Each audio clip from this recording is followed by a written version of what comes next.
माझ्यासह कुटुंबातली चारही नावं मतदार यादीतनं वगळण्याचा डाव. सक्षम ॲपवरून आपल्या नावे ऑनलाईन अर्ज, ओटीपी काढण्याचा प्रयत्न. निवडणूक आयोगाचे लोक घरी आले होते. उद्धव ठाकरेंचा गंभीर आरोप.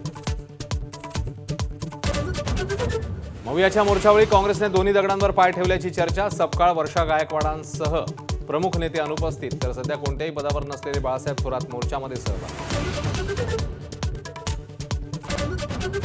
दुबार तिबार मतदार आले तर तिथेच फोडून काढा. राज ठाकरेंची गर्जना. निवडणूक घेण्याची घाई का? निवडणूक आयोगाला सवाल.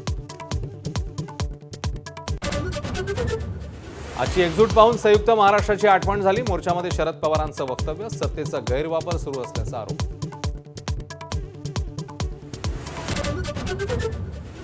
मतदार याद्यांमधल्या गोंधळावर मंत्र्यांचंही बोट. सदोष मतदार याद्यांवर निवडणुका घेण्याचा आमचाही आक्षेप. हसन मुश्रीफांचा विरोधकांच्या सुरात सूर. तर दुबार नावं मतदार यादीत नको. शिरसाट आणि बावनकुळेंचं वक्तव्य.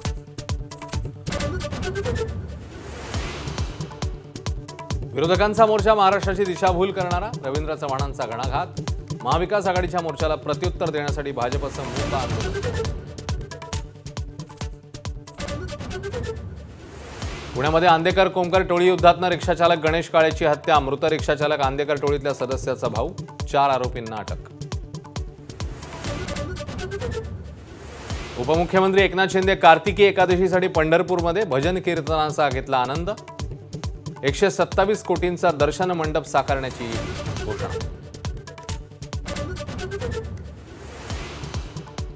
रत्नागिरीसह कोकणच्या विविध भागात पावसाची जोरदार हजेरी. भात शेतीचं नुकसान होण्याची शक्यता. आंबा आणि काजूचा हंगाम लांबण्याचा अंदाज.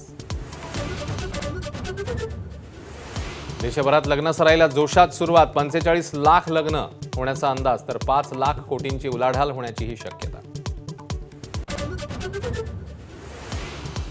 हरमनप्रीतची वुमन टीम इंडिया उद्या बोलवाडच्या दक्षिण आफ्रिकन टीमशी भिडणार. डी.वाय. पाटील स्टेडियमवर वन डे विश्वचषकाचा अंतिम सामना. पहिल्या विजेतेपदाची भारताला आस.